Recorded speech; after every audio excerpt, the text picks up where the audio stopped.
স্বাগত এখন সকালে পুরো আয়োজন জুড়ে সঙ্গে রয়েছি আমি তানজিলা খান মিম।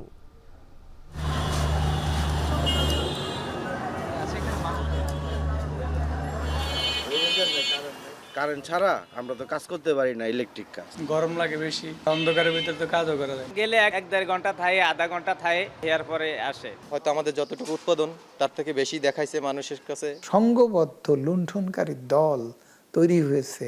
এই দল বিদ্যুৎ প্ল্যান্ট বানানোর ক্ষেত্রে তৈরি হয়েছে, ডিস্ট্রিবিউশন লাইন তৈরি করার ক্ষেত্রে তৈরি হয়েছে। নানা একটা ফ্যাকড়া আছে যে হিসাবটা অনেক জনগণ ভাবে বিরাট একটা পাওয়ার স্টেশন হচ্ছে।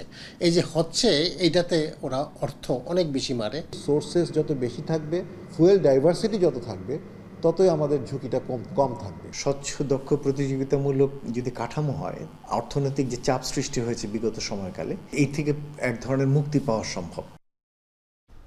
গ্যাস সংকট, আদানি এস আলমের বিদ্যুৎ কেন্দ্র থেকে সরবরাহ কমা সহ নানা কারণে বাড়ছে বিদ্যুৎ ঘাটতি।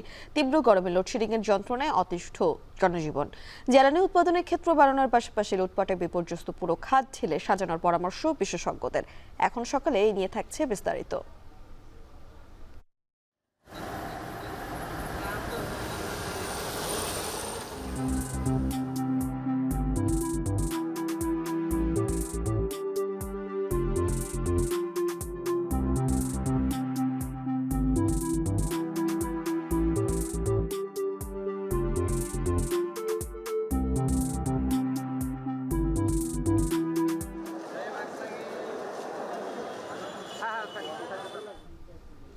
সাবেক প্রধানমন্ত্রী শেখ হাসিনার বিদ্যুৎ ও জ্বালানি উপদেষ্টা তৌফিক ইলাহি গ্রেফতার।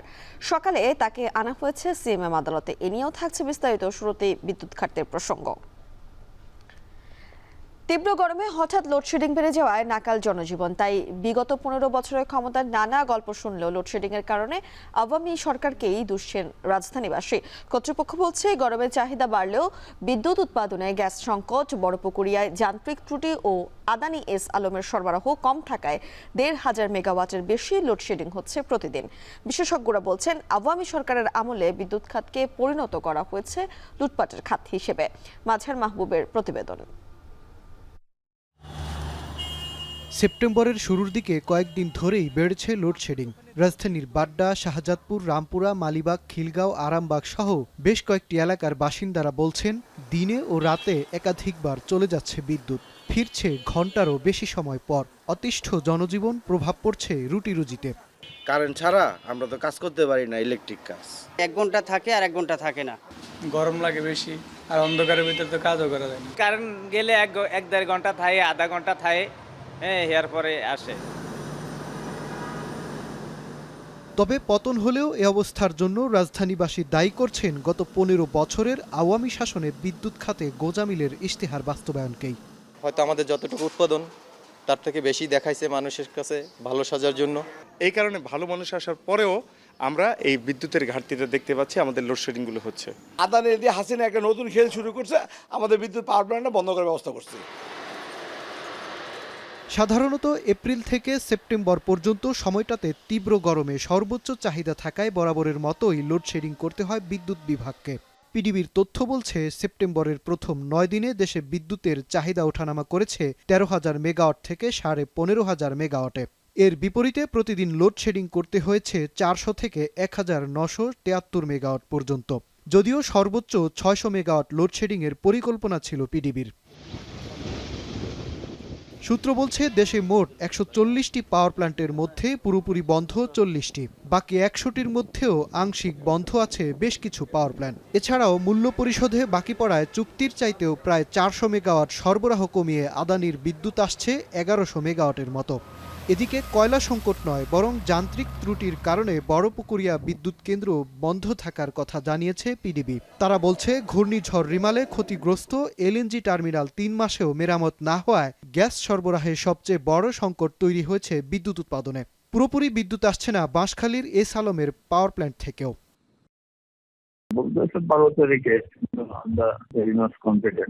আর এটা যদি এসে যায় তাহলে তো আলহামদুলিল্লাহ করেন, আমরা তো একটা ক্রাইসিস থেকে আমরা একটা বাংলাতেও বলেছিলাম একটু গ্যাস বাড়াইতে, তাহলে আমি যদি ব্যবসায়ী বানায় তাদের সংশ্লিষ্টরা বলছেন, শেখ হাসিনা সরকারের আমলে বিদ্যুৎ ব্যবস্থাকে একটি সিন্ডিকেটের জন্য লাভজনক খাতে পরিণত করা হয়েছে, যার ভুক্তভোগী হচ্ছে সাধারণ মানুষ। এই যে একটা সংঘবদ্ধ লুণ্ঠনকারী দল তৈরি হয়েছে এবং সেটা এই দল বিদ্যুৎ প্ল্যান্ট বানানোর ক্ষেত্রে তৈরি হয়েছে, ডিস্ট্রিবিউশন লাইন তৈরি করার ক্ষেত্রে তৈরি হয়েছে, তারপরে আপনার এলএনজি টার্মিনাল বানানোর ক্ষেত্রে তৈরি হয়েছে, কয়লা পাওয়ার প্ল্যান্ট তৈরি করার ক্ষেত্রে তৈরি হয়েছে, গ্যাস আমদানির ক্ষেত্রে তৈরি হয়েছে। সেখানের হিসাবটার কোনো পাত্তা পাওয়া যায় না, এই জন্য যে সেখানে বিল্ডিং বানাতে হয়, মাটি গর্ত করতে হয়, মাল আনতে হয় ইত্যাদি নানা একটা ফ্যাকড়া আছে, যে হিসাবটা অনেক জনগণ ভাবে বিরাট একটা পাওয়ার স্টেশন হচ্ছে। এই যে হচ্ছে এইটাতে ওরা অর্থ অনেক বেশি মারে। বিদ্যুতের নিরাপত্তা নিশ্চিত করতে হলে অর্থের পর্যাপ্ততার পাশাপাশি জ্বালানি উৎপাদনের ক্ষেত্র বাড়ানোর বিকল্প নেই বলে মত বিশেষজ্ঞদের। একই সঙ্গে ঢালাওভাবে সাজাতে হবে গত 15 বছরে চলা অরাজকতার এ খাতকে। জ্বালানি আমদানি, বিদ্যুৎ আমদানি এবং নিজস্ব জ্বালানি থেকে যখন আমরা বিদ্যুৎ উৎপাদন করি তখন এটা একটা মিক্সচার, ফুয়েল মিক্সের মাধ্যমেই হয়, এবং সেটাকে স্টেবল করার জন্য যত বেশি সোর্সেস যত বেশি থাকবে এবং ফুয়েল ডাইভার্সিটি যত থাকবে ততই আমাদের ঝুঁকিটা কম থাকবে। স্বচ্ছ, দক্ষ, প্রতিযোগিতামূলক যদি কাঠামো হয় তাহলে যেটি হয় যে বিদ্যুৎ খাতে যে বিপুল পরিমাণে অপচয় হয়েছে এবং সরকারের অর্থনৈতিক যে চাপ সৃষ্টি হয়েছে বিগত সময়কালে, এর প্রায় পুরোটি পুনরুদ্ধার, মানে এই থেকে এক ধরনের মুক্তি পাওয়া সম্ভব। দেশে সর্বোচ্চ 17 থেকে 18 হাজার মেগাওয়াট বিদ্যুতের চাহিদা থাকলেও বিগত সরকারের দাবি ছিল উৎপাদন সক্ষমতা প্রায় 30 হাজার মেগাওয়াট। সক্ষমতার চাইতেও 10 হাজার মেগাওয়াট বেশি উৎপাদন ক্ষমতার পেছনে ক্যাপাসিটি ভর্তুকি গুনতে হয়েছে বছরে 30 হাজার কোটি টাকারও বেশি। বিদ্যুৎ ও জ্বালানি দ্রুত সরবরাহ বিশেষ আইন 2010 স্থগিতের মাধ্যমে এ খাত সংস্কারে হাত দিয়েছে অন্তর্বর্তী সরকার। মাজহার মাহবুব, এখন ঢাকা। সাবেক প্রধানমন্ত্রী শেখ হাসিনার বিদ্যুৎ ও জ্বালানি উপদেষ্টা তৌফিক ই ইলাহীকে গ্রেফতার করেছে ঢাকা মহানগর গোয়েন্দা পুলিশ। ঢাকা মহানগর গোয়েন্দা পুলিশের অতিরিক্ত কমিশনার রেজাউল করিম মল্লিক জানান, রাজধানীর গুলশান থেকে তাকে গ্রেফতার করা হয়। তার বিরুদ্ধে একাধিক মামলা রয়েছে বলে জানিয়েছে ডিবি। তবে কোনো মামলায় তৌফিক ই ইলাহীকে গ্রেফতার করা হয়েছে তা জানানো হয়নি। 2009 সালে আওয়ামী লীগ সরকার ক্ষমতায় আসার পর থেকে তিনি সাবেক প্রধানমন্ত্রীর বিদ্যুৎ, জ্বালানি ও খনিজ সম্পদ বিষয়ক উপদেষ্টা হিসেবে দায়িত্ব পালন করেছেন। এদিকে অবৈধভাবে সীমান্ত পাড়ি দিয়ে পালানোর সময় সাবেক অতিরিক্ত অ্যাটর্নি জেনারেল ব্যারিস্টার মেহেদী হাসান চৌধুরী এবং গাজীপুর মহানগর আওয়ামী লীগের উপদেষ্টা মণ্ডলীর সদস্য রিয়াজ মাহমুদ আনালককে গ্রেপ্তার করেছে ঝিনাইদহ জেলা পুলিশ। তারা দুজনে পৃথক দুটি হত্যা মামলার আসামি। নিয়ম ও আইনের তোয়াক্কা না করে রাজধানী জুড়ে বেপরোয়া হয়ে উঠেছে ইজি বাইক ও ব্যাটারি চালিত রিক্সা। সিগন্যাল না মেনে যেখানে সেখানে যাত্রী ওঠানামা করার পাশাপাশি মহাসড়কও দাপিয়ে বেড়াচ্ছে ব্যাটারি চালিত এসব বাহন। এতে জনভোগান্তি যেমন বেড়েছে, তেমনি নগর জুড়ে সৃষ্টি হচ্ছে তীব্র যানজট। বিস্তারিত জানাবেন জাওয়াদ মাহমুদ। হঠাৎ করে রাজধানীর প্রধান সড়কগুলোতে ব্যাটারি চালিত রিক্সা, অটোরিকশা ও বাহনের সংখ্যা বেড়ে যাওয়ায় যানজট পেয়েছে ভিন্ন মাত্রা। ব্যাটারি চালিত রিকশার এই জট নগরবাসীর কাছে এখন বিস্ফোরায় পরিণত হয়েছে। শুধুই কি সড়ক, নিয়ম নীতির তোয়াক্কা না করে উড়াল সড়কে উঠে যাচ্ছে ব্যাটারি চালিত এই 3 চাকার বাহন। মহাসড়ক কিংবা উড়াল সড়কে ওঠার বিষয়ে জানতে চাইলে অবৈধ এ যানের পক্ষে সাফাই গাইলেনের চালকরা। এই যে জ্যাম ভাই 2-3 জন উঠছে, আমি উপরে লেগাইছি, আমি হইছি। ভিতরের রাস্তাগুলো ক্লিয়ার করুক। আজকে তো আমার হাড়ে ব্যথা, আর হাড়ের ব্যথা লই আমি ভাঙ্গা রাস্তায় চালামু মরতে। তোমার বউ বলবেন খাইব কিরা, এখন তো বাঁচতে আছে এই মেইন রোডে চালাইয়া। আগে তো পুলিশে ধরতো, আপনার পুলিশে ধরে জরিমানা নিত, মারধর করতো। এই সাধারণ আমার এই জরিমানা নিচ্ছে, মারধর করছে। এখন তো আবার দেখেন না, পুলিশের সামনে যাওয়া যাওয়া করতেছে, পুলিশে কিছু বলে না। দীর্ঘদিন ধরে রাজধানীর যানজটের অন্যতম প্রধান কারণ হিসেবে ধরা হচ্ছে প্যাডেল চালিত রিকশাকে। সীমিত সংখ্যক লাইসেন্সের বিপরীতে অনুমোদনহীন লক্ষ লক্ষ রিকশা চলছে এই নগরীতে। সম্প্রতি এর সাথে যোগ হয়েছে লাইসেন্সবিহীন ব্যাটারি চালিত রিকশা। যানজটের তীব্রতা ও দুর্ঘটনা রোধে 2021 সালের ডিসেম্বরে ব্যাটারি চালিত রিকশা বন্ধ ও আমদানি নিষিদ্ধের নির্দেশনা দেয় হাইকোর্ট। স্থানীয় সরকার আইন 2009 অনুযায়ী যে সকল যান থেকে স্থানীয় সরকার প্রতিষ্ঠানগুলো কর আদায় করতে পারে বা নিবন্ধন দিতে পারে সেই তালিকায় নেই ব্যাটারি চালিত এই বাহন। ফলে একদিকে সরকার যেমন বিপুল রাজস্ব হারাচ্ছে, তেমনি বাড়ছে নাগরিক ভোগান্তি। আগে তো জ্যাম ছিল না, এখন যত লিস্ট আছে সব অটো গাড়ি উঠতে আছে মেন রোডে, এই কারণে এত পরিমাণ জ্যাম। হাইকোর্টের একটা রায় আছে, এটা কোনোভাবে চলতে পারবো না, তারপরে এটা এখন জোর জুলুম ভাবে আমি মনে করি চলতেছে। তার আর কোনো ট্রেনিং নাই, দক্ষতা নাই। একটা 10 বছরের শিশুও দেখছি অটোরিকশা চালায়। জনভোগান্তির পাশাপাশি সড়ক দুর্ঘটনার অন্যতম প্রধান কারণ হয়ে দাঁড়িয়েছে এই ব্যাটারি চালিত রিক্সা। বাংলাদেশ সড়ক পরিবহন কর্তৃপক্ষের তথ্য অনুযায়ী চলতি বছরের জুলাই পর্যন্ত মোট সড়ক দুর্ঘটনার 14.3% ঘটে ব্যাটারি চালিত বাহনগুলোর মাধ্যমে। কোন সড়কে কী পরিমাণ ব্যাটারি চালিত রিক্সা চলবে সে বিষয়ে নীতিমালা এবং বাহনগুলোর নির্দিষ্ট কাঠামো না থাকায় সড়কগুলো অনিরাপদ হয়ে উঠছে বলে মনে করছেন এই পরিবহন বিশেষজ্ঞ। কোনো ধরনের স্পেসিফিকেশন ছাড়া এই ধরনের রিক্সা বানিয়ে ফেলছেন, ফলে আমরা কিন্তু সড়কে দেখছি বিভিন্ন সংস্করণের এই ধরনের রিক্সা, কোনোটা পেট মোটা, কোনোটা লম্বা, কোনোটার উপরে আপনি দেখবেন যে একটা ছাউনি দেওয়া আছে, অর্থাৎ যে যেভাবে পারছে সেভাবে তারা কিন্তু এই রিক্সাগুলি বানিয়ে ফেলছে। এতে সমস্যা হলো আমার সড়কের যে প্রোডাক্টিভিটি থাকার কথা ছিল সেই প্রোডাক্টিভিটি নাই। এখানে যানজটের পাশাপাশি আমি মনে করি যেহেতু টেকনিক্যাল স্পেসিফিকেশন বাইরে গিয়ে তৈরি করছে, যেহেতু টেকনিক্যাল স্পেসিফিকেশনই নাই, ফলে এরা কিন্তু আমাদের সড়ককে অনেকটা অনিরাপদ করে তুলেছে। ধীরে ধীরে ব্যাটারি চালিত বাহনের সংখ্যা কমানোর উদ্যোগ নেয়ার পাশাপাশি চালকদের পুনর্বাসন প্রক্রিয়ায় গেলে এই সমস্যা কিছুটা হ্রাস পাবে বলেও মনে করেন তিনি। মূল সড়ক থেকে তাদেরকে আমাদের যে শাখা সড়কগুলি আছে, সেকেন্ডারি রোড আছে, সেখানে তাদেরকে নিয়ে যেতে হবে। এখানে আয় এবং ব্যয়ের মধ্যে আসলে একটা পুনর্বাসনের দরকার আছে, কারণ তাদের কিছু ব্যয়ের খাত আছে যে জায়গাগুলিতে আসলে নিয়ন্ত্রণ আনা সম্ভব, বিশেষ করে চাঁদাবাজি। তাদের দৈনিক যে পরিমাণ জমা দিতে হয় তার পাশে সড়কে যখনই তারা চালাচ্ছেন তাদেরকে একটা বড় অংশ কিন্তু চাঁদা দিতে হয়।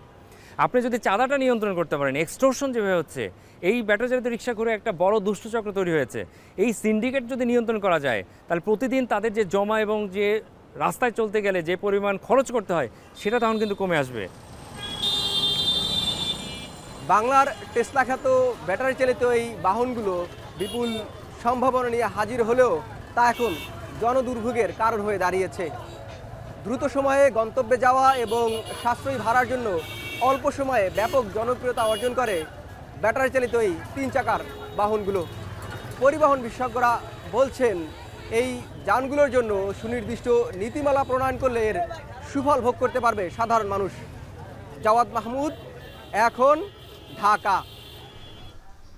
বৈষম্য বিরোধী ছাত্র আন্দোলনের সমন্বয়ক পরিচয়ে গাড়ি ভাঙচুরের অভিযোগ করেছে মিরপুর সুপার লিংকের বাস মালিকেরা। মঙ্গলবার রাতে রাজধানীর আগারগাঁওয়ে শেরেবাংলা কৃষি বিশ্ববিদ্যালয়ের সামনে মিরপুর সুপার লিংকের 5টি বাস ভাঙচুরের ঘটনা ঘটেছে। তবে সমন্বয়ক পরিচয়ে গাড়ি ভাঙচুরের অভিযোগ অস্বীকার করেছে শিক্ষার্থীরা। মঙ্গলবার রাত 11:30টার দিকে মোটরসাইকেল দুর্ঘটনা কেন্দ্র করে মিরপুর নিউ মার্কেট রুটে চলা মিরপুর লিংকের 5টি বাস আটক করে শেরেবাংলা কৃষি বিশ্ববিদ্যালয়ের শিক্ষার্থীরা। বাস মালিকদের অভিযোগ, দুর্ঘটনায় মোটরসাইকেলের ইন্ডিকেটর লাইট ভেঙেছে, কিন্তু ক্ষতিপূরণ হিসেবে 5 লাখ টাকা দাবি করেন শিক্ষার্থীরা। এ সময় বাকবিতণ্ডের এক পর্যায়ে 5টি বাসেই ভাঙচুর চালানো হয়।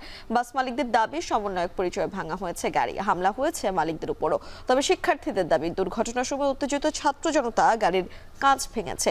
পরবর্তীতে সেনাবাহিনীর টহল দল ঘটনাস্থলে উপস্থিত হয়ে পরিস্থিতি নিয়ন্ত্রণে আনে। তাদের হস্তক্ষেপে আটকে রাখা বাস ছেড়ে দিয়েছে শিক্ষার্থীরা।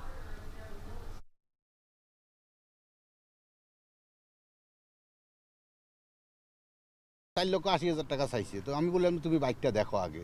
ওনারা বাইক দেখাবে না, ওনাদের পায়ে আঘাত লাগছে, প্যান্ট ছিঁড়ছে, এটা দেখাইছে, এটা দেখানোর পর ওরা বাইক দেখাইছে, আর কোনো প্রকার রাজি নেই। নাই এরপরে দিয়ে ওরা আমাদেরকে হুমকি দিয়ে সব গাড়ি আটকাবো, রোড বন্ধ করে দিব। পরে 5টা গাড়ি আটকাইছে, প্রত্যেকটা গাড়ির গ্লাস সব ভেঙে একবার একটা গ্লাসও নেই। আপনারা দেখতে পারেন এখানে গাড়িগুলো সব আছে। হ্যাঁ, অন্য রোডের পরে দিয়ে আমরা রাস্তা বন্ধ করে ওই দিক দিয়ে গাড়ি পাঠাইছি, অন্য রোড দিয়ে পাঠাইছি। এখানে কোনো প্রকার সমন্বয়ক পরিচয় দেওয়া হয় না। এখানে ওনারা নিজে থেকে একবার 999 কল করে পুলিশ ডাকছিল, ওনারাও নিজেরাও জানে, পুলিশরাও, যে আমরা এখানে কোনো প্রকার সমন্বয়ক পরিচয় দিই নাই। কারণ আমরা সমন্বয়ক না, আমরা এখানে সাধারণ শিক্ষার্থী। শুধুমাত্র এখানে একটা আমাদের ফ্রেন্ডদের সাথে দুর্ঘটনা ঘটছে। সরকার পরিবর্তনের সুযোগে চট্টগ্রাম বন্দরের প্রায় ৭৮ একর জায়গা ফের বেদখল হয়েছে। লালদিয়ার চরের সেই জায়গায় চট্টগ্রাম বন্দর টার্মিনাল করার চুক্তিও করেছে এক বিদেশি কোম্পানির সাথে। উচ্ছেদের সময় ক্ষতিপূরণ না পাওয়ার অজুহাতে সেই জায়গায় ঘরবাড়ি নির্মাণ শুরু করেছে স্থানীয়রা। বসতি স্থাপনকারীদের দাবি, ৪ বছর আগে নদী রক্ষার নামে ভয় দেখিয়ে নির্মমভাবে তাদের বসত ভিটা থেকে উচ্ছেদ করা হয়েছিল। যদিও বন্দরের দাবি দখলদারদের দাবির কোনো ভিত্তি নেই। বিস্তারিত জানাচ্ছেন হাজেরা শিউলি।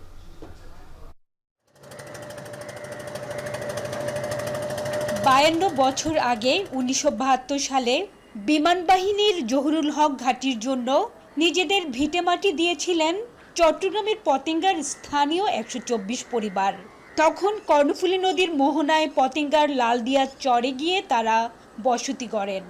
যদিও জায়গাটি নিজেদের দাবি করে দুটি ব্লক ২০০৫ সালে এবং ১৪ ও ১৫ নম্বর খালের মধ্যবর্তী সি ব্লকের ১৪০০ পরিবারকে উচ্ছেদ করে ২০২১ সালে ৭৮ একর জায়গা অধিগ্রহণ করে চট্টগ্রাম বন্দর। সর্বশেষ ডেনমার্কের শীর্ষ শিপিং ও লজিস্টিক কোম্পানি মার্কসের এপিমুলারের বিনিয়োগে কন্টেনার টার্মিনাল নির্মাণের প্রকল্প নেয় বন্দর কর্তৃপক্ষ। এ অবস্থায় পুনরায় লালদিয়া চর বেদখল হওয়ায় কর্ণফুলী নদীর মোহনায় সম্ভাবনাময় এই টার্মিনাল নির্মাণে অনিশ্চয়তা দেখা দিয়েছে। সরকার পতনের পরবর্তীত প্রেক্ষাপটে ৬ আগস্ট সেখানে প্রবেশ করে কাঁচা ঘর নির্মাণ শুরু করে উচ্ছেদ হওয়া বাসিন্দারা। বাসিন্দাদের অভিযোগ, উচ্ছেদের আগে জেলা প্রশাসন ও চট্টগ্রাম বন্দর কর্তৃপক্ষ তাদের হামিদ চরে পুনর্বাসনের প্রতিশ্রুতি দিয়েছিল। এজন্য জমির দলিল গ্রহণ ও বাসিন্দাদের তালিকাও করা হয়। অথচ ভয় দেখিয়ে নদী রক্ষার নামে হাইকোর্টের এক রায়ে গ্যাস, বিদ্যুৎ ও পানি সংযোগ বিচ্ছিন্ন করে ২০২১ সালে তাদের অন্যায়ভাবে উচ্ছেদ করা হয়েছে। এরপর থেকে ১৪০০ পরিবার মানবেতর জীবনযাপন করছেন। এরই মধ্যে শোকে দুঃখে অনেকে রোগে ভুগে মারা গেছেন। আমরা তো দেখে নাগরিক, আমরা রোহিঙ্গা না। ১২ লক্ষ রোহিঙ্গা ঠাই হয় বাংলাদেশের মধ্যে, আর আমাদের ১২,০০০ মানুষের ঠাই নেই। ২০,০০০ টাকা ৩০,০০০ টাকা ভাড়া দিতে হয়। ওখানে পানি কিনে, বিদ্যুৎ কিনে, গ্যাস কিনে, ঘর ভাড়া দেওয়া কোথার থেকে দেব? কোথার থেকে দেবো বলে? আমার বাপ দাদারা বিটা মাটি দিয়ে চলে আসছে বিমান বাহিনী ঘাঁটিতে, বিমান ঘাঁটি সংস্কারের জন্য স্বাধীনের পরে।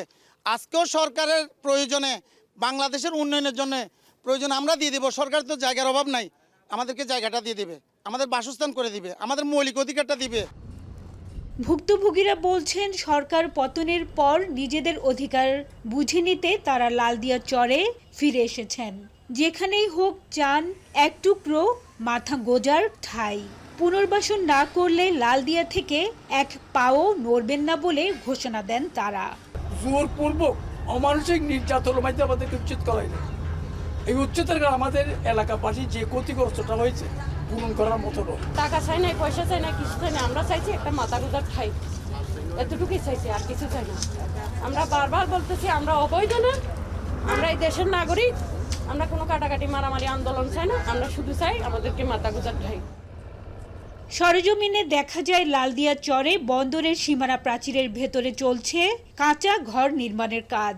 গেটে আনসার থাকলেও বাধাহীনভাবে চলছে কাজ। এ বিষয়ে চট্টগ্রাম বন্দর কর্তৃপক্ষের সচিব বলেন, বেআইনিভাবে লোকজন সেখানে স্থাপনা নির্মাণ করছেন। তাদের যৌক্তিক দাবি থাকলে আইনগতভাবে মোকাবিলা করতে হবে। তাদের কোনো লিগ্যাল ক্লেম থাকে, তারা সেটা আইনগতভাবে প্রসিড করতে পারে, আমরাও সেটা আইনগতভাবে মোকাবিলা করব। যদি কোনো আইনগত ভিত্তি না থাকে তাহলে তো কেউ এভাবে অবৈধ দখল করার কোনো সুযোগ নেই। ২০২২ সালে চট্টগ্রাম বন্দর লালদিয়ায় প্রথম বাল্ক টার্মিনাল নির্মাণের প্রকল্প নিলেও তা বেশি দূর এগোয়নি। পরে ২০১৯ সালে পাবলিক প্রাইভেট পার্টনারশিপের মাধ্যমে মাল্টিপারপাস টার্মিনাল নির্মাণের উদ্যোগ নেওয়া হলেও জমি উদ্ধার সহ নানা জটিলতায় তা নিভে যায় একসময়। সর্বশেষ এই স্থানে বিশ্বের দ্বিতীয় শীর্ষ কোম্পানি মার্কসের কন্টেনার টার্মিনাল নির্মাণে সম্ভাব্যতা যাচাই শেষ হলেও আবারও জটিলতার মুখে পড়ল প্রকল্পটি। হাজেরা শিউলি, এখন চট্টগ্রাম। যুক্তরাষ্ট্রের প্রেসিডেন্ট নির্বাচনে দুই প্রতিদ্বন্দ্বী প্রার্থী কামালা হ্যারিস ও ডোনাল্ড ট্রাম্পের বিতর্ক চলছে। ফিলাডেলফিয়ায় একই মঞ্চে প্রথমবারের মতো মুখোমুখি হয়েছেন তারা। সরাসরি আমরা সেখানে যুক্ত হচ্ছি। To their body does not have the right to make a decision about what happens to their body next. That is immoral. And one does not have to abandon their faith or deeply held beliefs to agree. The government, and Donald Trump certainly, should not be telling a woman what to do with her body. I have talked with women around our country. You want to talk about this is what people wanted? Pregnant women who want to carry a pregnancy to term, suffering from a miscarriage, being denied care in an emergency room because the healthcare providers are afraid they might go to jail, and she's bleeding out in a car in the parking lot. She didn't want that. Her husband didn't want that. A 12 or 13-year-old survivor of incest being forced to carry a pregnancy to term. They don't want that. And I pledge to you, when Congress passes a bill to put back in place the protections of Roe v. Wade, as President of the United States, I will proudly sign it into law. But understand, if Donald Trump were to be reelected, he will sign a national abortion ban. Understand, in his Project 2025, there would be a national abortion, a monitor that would be monitoring your pregnancies, your miscarriages. I think the American people believe that certain freedoms, in particular the freedom to make decisions about one's own body, should not be made by the government. Thank you, Vice President Harris. Well, there she goes again. It's a lie. I'm not signing a ban, and there's no reason to sign a ban, because we've gotten what everybody wanted. Democrats, Republicans, and everybody else, and every legal scholar wanted it to be brought back into the states, and the states are voting. And it may take a little time, but for 52 years, this issue has torn our country apart, and they've wanted it back in the states. And I did something that nobody thought was possible. The states are now voting. What she says is an absolute lie. And as far as the abortion ban, no, I'm not in favor of abortion ban, but it doesn't matter, because this issue has now been taken over by the states. Would you veto a national abortion ban if it came Well, to I your won't desk? have to, because again, two things. Number one, she said she'll go back to Congress. She'll never get the vote. It's impossible for her to get the vote, especially now with the 50-50, essentially 50-50 in both Senate and the House. She's not going to get the vote. She can't get the vote. She won't even come close to it. So it's just talk. You know what it reminds me of? When they said they're going to get student loans terminated, and it ended up being a total catastrophe. The student loans, and then her, I think probably her boss, if you call him a boss, he spends all his time on the beach. But look, her boss went out and said, we'll do it again. We'll do it a different way. And he went out, got rejected again by the Supreme Court. So all these students got taunted with this whole thing about this whole idea, and how unfair that would have been. Part of the reason they lost to the millions and millions of people that had to pay off their student loans. They didn't get it for free, but they were saying it's the same way that they talked about that they talk about abortion. But if I could just get a yes or no, because your running mate, J.D. Vance, has said that you would veto it if it did come to your desk. Well, I didn't discuss it with J.D. In all fairness, J.D. And I don't mind if he has a certain view, but I think he was speaking for me, but I really didn't. Look, we don't have to discuss it, because she'd never be able to get it, just like she couldn't get student loans. They couldn't get student loans. They didn't even come close to getting student loans. They taunted young people and a lot of other people that had loans. They can never get this approved. So it doesn't matter what she says about going to Congress. Well, wonderful. Let's go to Congress. Do it. But the fact is that for years they wanted to get it out of Congress and out of the federal government, and we did something that everybody said couldn't be done. And now you have a vote of the people. যুক্তরাষ্ট্রের president নির্বাচনে দুই প্রতিদ্বন্দ্বী প্রার্থী Kamala Harris ও Donald ট্রাম্পের বিতর্ক চলছিল। আমরা বিবিসির সৌজন্য এতক্ষণ সরাসরি যুক্ত ছিলাম সেখানে। এখন সকালে নেব একটা বিরতি, ফিরছি একটু পর, সাথেই থাকুন।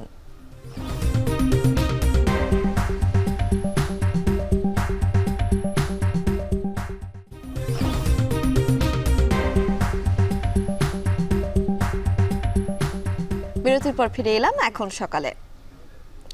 ময়মনসিংহে সরবরাহ বাড়ায় পাইকারিতে সপ্তাহের ব্যবধানে কিছুটা কমেছে সবজির দাম। বিস্তারিত জানাতে নগরীর মেছুয়া বাজার থেকে আমাদের সঙ্গে সরাসরি যুক্ত হচ্ছেন সহকর্মী ইমতিয়াজ আহমেদ। ইমতিয়াজ, আপনার কাছে জানতে চাই, পাইকারিতে দাম কমার প্রভাব খুচরা বাজারে কতটা পড়তে পারে? কোন কোন সবজির দাম কতটা কমলো?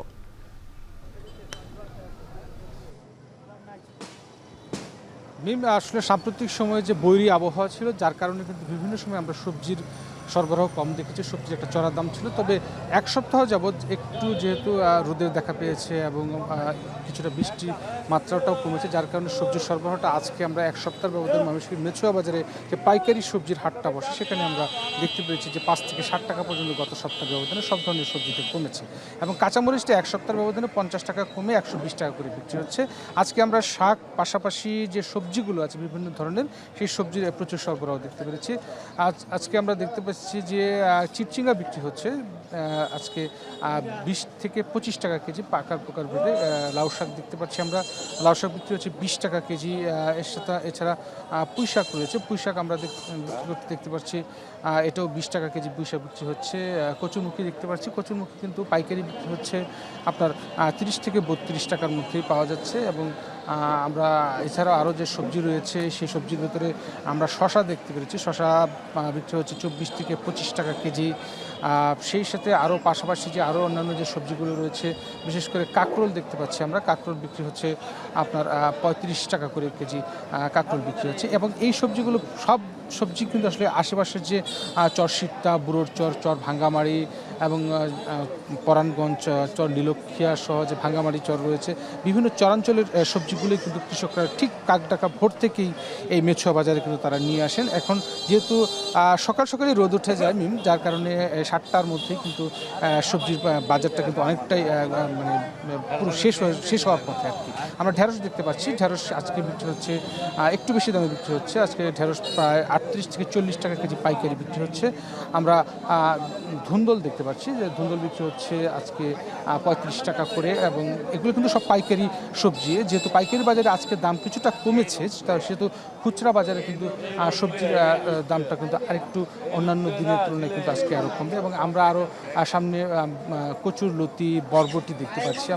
আমরা দেখতে পাচ্ছি যে বরবটি বিক্রি হচ্ছে আজকে 40 থেকে 45 টাকা করে, কচুর লতি বিক্রি হচ্ছে 30 টাকা করে। আমরা চাল কুমড়া দেখতে পাচ্ছি, বিশেষ করে লাউ দেখতে পাচ্ছি, লাউ এবং ঝিঙে দেখতে পাচ্ছি। লাউ আকার প্রকার ভেদে 35-40 টাকা করে লাউ বিক্রি হচ্ছে, ঝিঙে বিক্রি হচ্ছে 35 টাকা করে। চাল কুমড়া দেখতে পাচ্ছি আমরা, চাল কুমড়া প্রতি পিস যে মাঝারি সাইজের যে পিসগুলো রয়েছে, চাল কুমড়াগুলো রয়েছে, সেই চাল কুমড়া কিন্তু আমরা দেখতে পাচ্ছি যে বিক্রি হচ্ছে প্রায় 35 থেকে 40 টাকা করে। এবং শীতকালীন শিম দেখতে পাচ্ছি, শিমের দামটা আজকে সবচেয়ে বেশি যাচ্ছে, 150 টাকা করে শিম বিক্রি হচ্ছে। সব মিলে বলা যায় যে ময়মনসিংহের মেছুয়া বাজারে মূলত আমরা দেখতে পেরেছি যে আজকে অন্যান্য পুরো মাসের তুলনায় যদি হিসেব করি, আজকে প্রচুর সবজি সরবরাহ হচ্ছে এবং বেশিরভাগ সবজি কিন্তু চরাঞ্চলে।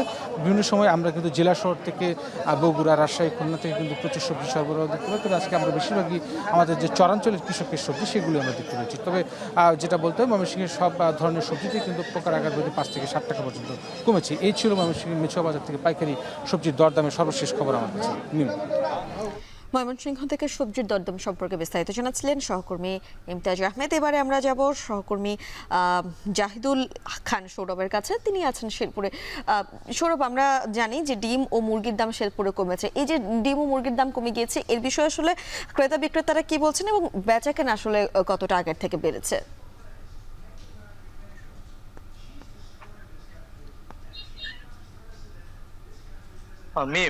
শেরপুরে কিন্তু পর্যাপ্ত সরবরাহ থাকার কারণে ডিম এবং মুরগির সব ধরনের মুরগির দাম অনেকটাই কমেছে। আমি যদি মুরগির ডিমের দামটা আজকে জানাই, গত সপ্তাহে আমরা দেখেছি যে মুরগির ডিম হালিতে 50 টাকা বিক্রি হলো, আজকে বাজারে কিন্তু সেটি 2 টাকা কমে 38 টাকাতে বিক্রি হচ্ছে। এছাড়া হাঁসের ডিমও 10 টাকা কমেছে। গত সপ্তাহে আমরা দেখেছি হাঁসের ডিম 70 টাকা হালিতে বিক্রি হলো, আজকে বাজারে কিন্তু সেটি 10 টাকা কমে 60 টাকা হালিতে বিক্রি হচ্ছে। এছাড়াও প্রায় সব ধরনের মুরগির দামও কমেছে। দেশীয় মুরগির দাম আমরা দেখেছি গত সপ্তাহে 500 থেকে 510 টাকা কেজি দরে বিক্রি হলো, আজকে বাজারে কিন্তু সেটি 50 টাকা কমে 450 টাকা কেজি দরে বিক্রি হচ্ছে। এছাড়া ককেও 20 টাকা কমে 230 টাকা কেজি দরে বিক্রি হচ্ছে। সোনালী যে মুরগিটি রয়েছে সেটিতেও কিন্তু 20 টাকা কমে কেজিতে 230 টাকা কেজিতে বিক্রি হচ্ছে। এছাড়া ব্রয়লারের দামও 10 টাকা কেজিতে কমেছে। আমরা দেখেছি গত সপ্তাহে ব্রয়লার 170 টাকা কেজি দরে বিক্রি হচ্ছিল, সেটি কিন্তু আজকের বাজারে 10 টাকা কমে 160 টাকা কেজি দরে বিক্রি হচ্ছে। তো দাম কমার বিষয়ে আমরা বেশ কয়েকজন বিক্রেতার সাথে কথা বলেছি, বিক্রেতারা আমাদেরকে জানিয়েছে যে মূলত বাজারে পর্যাপ্ত সরবরাহ থাকার কারণে ডিম এবং মুরগির দাম কমেছে। তারা বলছে যে বিশেষ করে যে সকল দানাদার খাবার তারা ব্যবহার করেন খামারিরা, সেটির দাম অনেকটাই কমেছে, কেজিতে 5 থেকে 10 টাকা কমেছে। এছাড়া বাচ্চা দামও কমেছে। মুরগি লালন পালন করতে যে সকল ভ্যাকসিন এবং ওষুধ ব্যবহার করা হয় সেগুলোর দামও কিন্তু কমেছে। মূলত এর কারণে যে প্রভাবটা সেটি কিন্তু বাজারে পড়েছে। তো ক্রেতারা বলছেন যে যদি এভাবে দাম ধারাবাহিকভাবে কমতে থাকে তাহলে অনেকটা তাদের নাগালের মধ্যে থাকে এবং ক্রয় ক্ষমতার মধ্যে থাকে। তারা বলছেন যে নিয়মিত বাজার মনিটরিং করলে এভাবে ডিম, মুরগি সহ অন্যান্য নিত্য প্রয়োজনীয় বাজারের দরদাম অনেকটা নাগালের মধ্যে থাকবে। তো মিম, এই ছিল শেরপুর থেকে ডিম এবং মুরগির বাজার দরের সর্বশেষ তথ্য আমার কাছে। শেরপুর থেকে সরাসরি যুক্ত হয়েছিলেন সহকর্মী জাহিদুল খান সৌরভ। ব্রাহ্মণবাড়িয়ার সদ্য শেষ হওয়া বড় মৌসুমের জন্য চুক্তি করে অতিরিক্ত বরাদ্দের সম্পূর্ণ চাল সংগ্রহ করতে পারেনি খাদ্য বিভাগ। সংগ্রহ অভিযানের মেয়াদ না বাড়ানোয় বরাদ্দের 7,000 টনেরও বেশি চাল সংগ্রহ করা যায়নি। মূলত ছাত্র আন্দোলন ও বন্যার কারণে গুদাম থেকে চাল ডিসপাচ কার্যক্রম বন্ধ থাকায় গুদামে জায়গা না থাকায় চালকল মালিকদের কাছ থেকে চাল নিতে পারেনি খাদ্য বিভাগ। আর গুদামের জন্য চাল তৈরি করেও দিতে না পেরে লোকসানের আশঙ্কা চালকল মালিকদের। বিস্তারিত আজিজুল সঞ্চয়ের প্রতিবেদনে। গত 7 মে থেকে শুরু হয়ে 31 আগস্ট পর্যন্ত চলা বুড়ো মৌসুমের জন্য প্রায় 56,000 টন সিদ্ধ এবং 6,000 টন আতপ চাল সংগ্রহের লক্ষ্যমাত্রা নির্ধারণ করে ব্রাহ্মণবাড়িয়া জেলা খাদ্য বিভাগ। এবার মোটা ধানের ফলন ভালো হওয়ার পাশাপাশি চালকল মালিকদের ভালো দাম দেয়ায় নির্ধারিত সময়ের আগেই লক্ষ্যমাত্রার সম্পূর্ণ চাল সংগ্রহ হয়। পরবর্তীতে চালকল মালিকদের আবেদনের প্রেক্ষিতে অতিরিক্ত বরাদ্দ দিয়ে আরও প্রায় 15,000 টন সিদ্ধ এবং 6,000 টন আতপ চাল সংগ্রহের জন্য উদ্যোগ নেয় খাদ্য বিভাগ। এর মধ্যে সিদ্ধ চাল সংগ্রহ হয়েছে প্রায় 9,000 টন এবং আতপ সংগ্রহ হয়েছে প্রায় 5,000 টন। এই যে ঘটনাগুলো যেগুলো ঘটে গেল, এগুলোর উপর তো হিউম্যান কোনো ছিল না, ইনফ্লুয়েন্স ছিল না, তো এগুলো মেনে নিতে হবে। আর যথাসময়ে চালটা যদি দিয়ে দিতে পারতো তাহলে হয়তো এই লোকসানটা হতো না। আর অতিরিক্ত বরাদ্দের ক্ষেত্রে আপনার এগুলো মাথায় রাখতেই হবে যে সরকার তো এটা নাও কিনতে পারে, অতিরিক্ত বরাদ্দ যে দেওয়া হয়েছে এটা তো সরকার নাও দিতে পারতো, সেই ক্ষেত্রে ওনারা চাল দিতে পারেন। চালকল মালিকরা বলছেন, ছাত্র জনতার গণ অভ্যুত্থানের পর এমনিতেই আশুগঞ্জ মোকামে ধানের সংকটের কারণে দাম ছিল ঊর্ধ্বমুখী। ফলে চুক্তি অনুযায়ী চাল দেওয়ার জন্য বাড়তি দামি ধান কিনে চাল তৈরি করা হয়েছে। এ অবস্থায় খাদ্য বিভাগ চাল না নেয়ার কারণে এসব মোটা চাল খোলা বাজারে বিক্রি করতে গেলে লোকসানে পড়তে হবে। ট্রান্সপোর্ট ছিল না আন্দোলনের জন্য, তাই আমরা চাল দিতে পারি নাই। পাশাপাশি এখন যে বন্যা হচ্ছে, বন্যার জন্য চলমান ডেসপাস আছে একটা। আমরা যখন খাদ্য গুদামে চালটা সংগ্রহ করে তখন তৎক্ষণাৎ চালগুলি ডেসপাস করা হয় বৃহত্তর চট্টগ্রামের বিভিন্ন খাদ্য গুদামে। কিন্তু বন্যার জন্য ফেনীতে রাস্তার পানি তলায় গেছে, সেই জন্য যে ডেসপাসটা সেটা অফ হয়ে গেছে, সেজন্য অনেক চালই দেওয়া যায় নাই। সেজন্য আমরা যারা মিলার আছি তারা চাল দিতে পারি নাই। প্রতি মৌসুমেই ধান চাল সংগ্রহের সময়সীমা বৃদ্ধি করা হয়। এবার তা না হওয়ায় এখন আর চাল নেওয়ার সুযোগ নেই। তবে অতিরিক্ত বরাদ্দের সব চাল না নিতে পারলেও কোনো সংকট তৈরি হবে না বলে জানান জেলা খাদ্য নিয়ন্ত্রক। গেল বুড়ো মৌসুমে সরকার কৃষক ও চালকল মালিকদের কাছ থেকে 32 টাকা কেজি দরে ধান, 45 টাকায় সিদ্ধ এবং 44 টাকা কেজি দরে আতপ চাল সংগ্রহ করে। আজিজুল সঞ্চয়, এখন ব্রাহ্মণবাড়িয়া। এখন সকালে নিচ্ছি আর একটা বিরতি, ফিরছি একটু পর।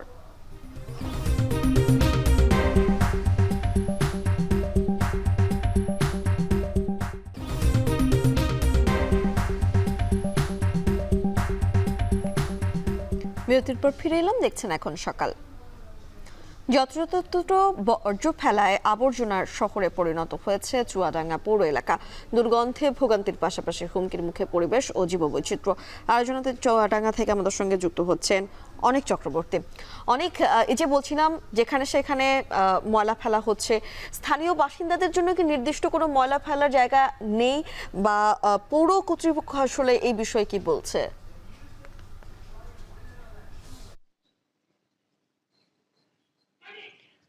আসলে মিম, চুয়াডাঙ্গা পৌরসভা খুব ছোট্ট একটা পৌরসভা, মাত্র 38 বর্গ কিলোমিটারের। এই পৌরসভায় 9টি ওয়ার্ড রয়েছে।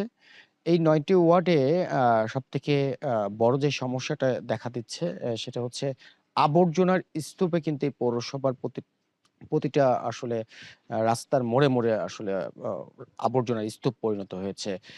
এইসব আবর্জনা আসলে দীর্ঘদিন আসলে পরিষ্কার করছে না পৌরসভার যারা পরিচ্ছন্ন কর্মী আছে, তারা কিন্তু আসলে নির্দিষ্ট স্থানে এই আবর্জনাগুলো নিয়ে আসলে ফেলার কথা, কিন্তু আসলে তারা সেটি করছে না, যার কারণে প্রতিদিনই এইসব স্তূপ আসলে ভাগাড়ে পরিণত হচ্ছে।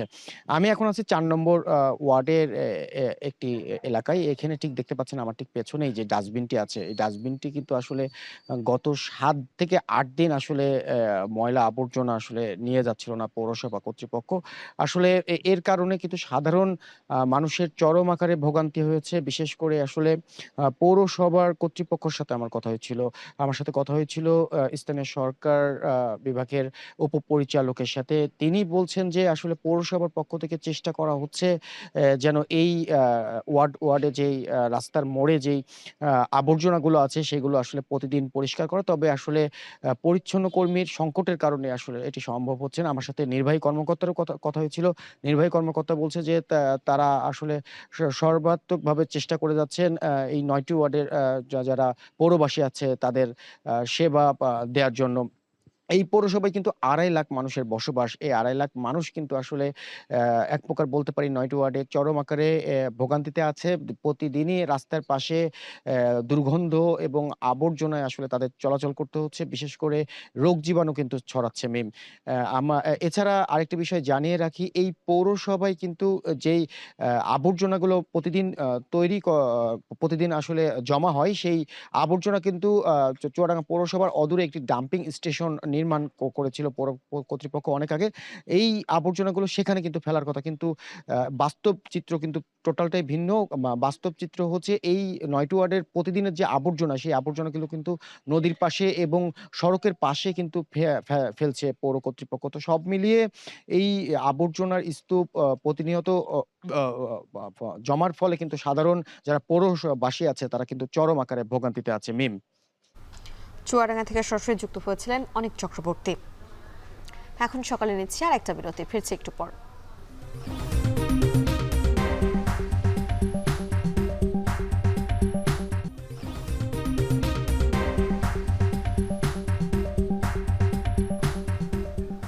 বিরতির পর ফিরে এলাম এখন সকালে।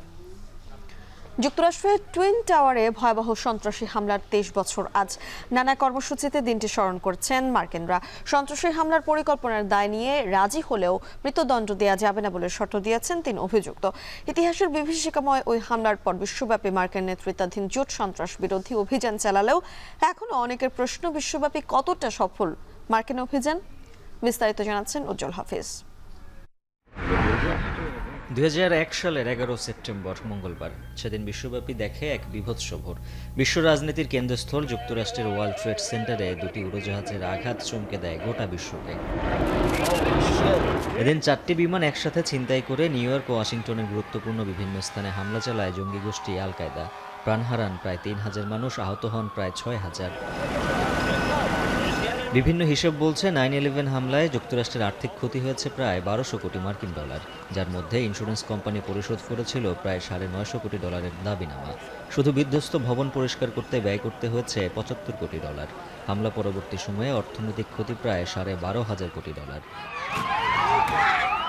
এদিকে মৃত্যুদণ্ড এড়াতে দীর্ঘ ২৩ বছর পর দোষ স্বীকার সাপেক্ষে বিচার কাজ শুরু করার লক্ষ্যে 9/11 হামলার মূল পরিকল্পনাকারীদের সঙ্গে একটি চুক্তিতে পৌঁছেছে মার্কিন প্রসিকিউটররা। খালিদ শেখ মোহাম্মদ, ওয়ালিদ বিন আত্তাস ও মোস্তফা আল হাউসাউয়ের 3 জনেই নিজেদের দোষ স্বীকার করতে রাজি হয়েছেন। বিচারে মৃত্যুদণ্ড দেয়া হবে না এবং সর্বোচ্চ শাস্তি হিসেবে যাবজ্জীবন কারাদণ্ড প্রদান করা হবে, এমন শর্তেই তারা ওই চুক্তিতে সম্মতি দিয়েছেন। 9/11 হামলার পর আল কায়দা ও সন্ত্রাসী গোষ্ঠীগুলোকে নির্মূল করতে মরিয়া হয়ে ওঠে যুক্তরাষ্ট্র। সন্ত্রাসের বিরুদ্ধে বিশ্বযুদ্ধে নামেন তৎকালীন মার্কিন প্রেসিডেন্ট জর্জ ডব্লিউ বুশ। মার্কিন নেতৃত্বাধীন এই অভিযানে যোগ দেয় আন্তর্জাতিক মিত্রজোট। 2001 সালের শেষ দিকে আফগানিস্তানে আগ্রাসন চালায় মার্কিন সেনাবাহিনী। আফগানিস্তানে যুদ্ধের মাধ্যমে নিজেদের ইতিহাসে দীর্ঘ যুদ্ধে জড়িয়ে পড়ে যুক্তরাষ্ট্র। তালেবান ও কথিত সন্ত্রাসী গোষ্ঠী আল কায়দাকে নির্মূলে এবং 9/11 হামলার মাস্টারমাইন্ড ওসামা বিন লাদেনকে হত্যার যুদ্ধেই সহযোগী হিসেবে অংশ নেয় ইউরোপীয় সামরিক জোট ন্যাটো। আফগানিস্তানের পর ইরাক, লিবিয়া, সিরিয়া সহ বিভিন্ন জায়গায় সন্ত্রাসবাদের বিরুদ্ধে সামরিক শক্তি প্রয়োগ করে মার্কিন প্রশাসন। যদিও আফগানিস্তানে যুদ্ধ শুরুর 1 দশক পর পাকিস্তানের অ্যাবোটাবাদে খোঁজ মেলে মাস্টারমাইন্ড ওসামা বিন লাদেনের, পর সেখানেই ঝটিকা অভিযানে তাকে হত্যা করে মার্কিন কমান্ডোরা। সন্ত্রাসবাদের বিরুদ্ধে যুদ্ধ অব্যাহত থাকলেও এখনও বন্ধ হয়নি আল কায়েদার সন্ত্রাসী কর্মকাণ্ড। তৈরি হয়েছে ইসলামিক স্টেট IS নামে সন্ত্রাসী গোষ্ঠী। সন্ত্রাসী কর্মকাণ্ড ছড়িয়ে পড়েছে আফ্রিকায়ও। মালি, নাইজেরিয়া, কেনিয়া ও সোমালিয়ায় নতুন নতুন সন্ত্রাসী গোষ্ঠীর জন্ম হয়েছে, যাদের বেশিরভাগই আল কায়েদা ও ইসলামিক স্টেটের প্রতি আনুগত্য। উজ্জ্বল হাফিজ, এখন বিশ্ব। 2023 সালের পর টানা দ্বিতীয়বারের উষ্ণতম বছরের সাক্ষী হতে যাচ্ছে 2024। গেল জুনের পর ইতিহাসের উষ্ণতম আগস্টের সাক্ষী হয়েছে বিশ্ববাসী। চলতি বছর পৃথিবীর ইতিহাসের সবচেয়ে উষ্ণতম মাস ছিল আগস্ট। বিজ্ঞানীরা বলছেন, জলবায়ু পরিবর্তনের অন্যতম প্রভাবক গ্রিন হাউস গ্যাসের নিঃসরণ 2 দশকে বেড়েছে 20%। কেবল বায়ুমণ্ডল নয়, পাল্লা দিয়ে বাড়ছে সমুদ্রপৃষ্ঠের উষ্ণতাও। বিস্তারিত জানাচ্ছেন নিশিতা ব্রহ্ম। 2021 সালে বিশ্ব মিথেন অঙ্গীকারে স্পষ্টভাবে বলা হয়, চলতি দশকের শেষ নাগাদ পরিবেশ বিপর্যয়ের সহায়ক ভূমিকা রাখা মিথেন গ্যাসের নিঃসরণ 30% কমিয়ে আনা হবে। জলবায়ু পরিবর্তনের অন্যতম কারিগর কার্বন ডাই অক্সাইড গ্যাসের নিঃসরণ কমাতে যে উদ্যোগের কোনো বিকল্প নেই। এতে স্বাক্ষর করেন বিশ্বের 1.5 শতাধিক দেশ, কিন্তু ফলাফল শূন্য। গবেষণা বলছে, কার্বন ডাই অক্সাইডের পর জলবায়ু পরিবর্তনে ভয়াবহ অবদান রাখা গ্রিনহাউস গ্যাসের নিঃসরণ কমার পরিবর্তে উল্টো বেড়েছে। গ্লোবাল কার্বন প্রজেক্টের প্রতিবেদন বলছে, 2 দশকে 20% বেড়েছে গ্রিনহাউস গ্যাস নিঃসরণ। পৃথিবীর ইতিহাসে বিগত 5 বছরে সবচেয়ে দ্রুত গতিতে বেড়েছে মিথেন গ্যাসের নিঃসরণ। এর মধ্যে অন্যতম সহায়ক ভূমিকা রেখেছে কয়লা খনি, জ্বালানি তেল ও গ্যাস উত্তোলন, গরুর খামার ও খাদ্যের আবর্জনা। 2020 সালে 4 কোটি টন গ্রিনহাউস গ্যাস নিঃসরণ হয়েছে, যা 2010 সালের তুলনায় দ্বিগুণ। গ্রিনহাউস গ্যাস নিঃসরণ সবচেয়ে বেড়েছে চীন আর দক্ষিণ পূর্ব এশিয়ায়। গবেষণা বলছে, শিল্প বিপ্লবের পর বৈশ্বিক উষ্ণতা নিয়ন্ত্রণে রাখার সব পথ ব্যর্থ হচ্ছে মিথেন নিঃসরণ নিয়ন্ত্রণে না আনতে পারায়। প্রতি বছর রেকর্ড ভাঙছে বৈশ্বিক উষ্ণতা। কোপেরনিকাস ক্লাইমেট সার্ভিসের গবেষণা বলছে, চলতি বছর পৃথিবীর ইতিহাসে উষ্ণতম জুন আর আগস্টের সাক্ষী হয়েছে বিশ্ববাসী। আগস্টে পৃথিবীর গড় তাপমাত্রা ছিল প্রায় 17 ডিগ্রি সেলসিয়াস, যেখানে 1991 থেকে 2020 সালের তুলনায় প্রায় 1% বেশি ছিল চলতি বছরের আগস্টের তাপমাত্রা। শুধু তাই নয়, 2023 সালের পর টানা দ্বিতীয় বছর পৃথিবীর ইতিহাসে উষ্ণতম সালের রেকর্ড গড়তে যাচ্ছে 2024। কার্বন নিঃসরণ কমাতে কোনো পদক্ষেপ না নেওয়ায় খরা, পানি শূন্যতা, ফসল চাষে ব্যর্থতা, খাদ্য সংকটের মতো পরিণতি ভোগ করতে হচ্ছে বিশ্বের বিভিন্ন দেশকে।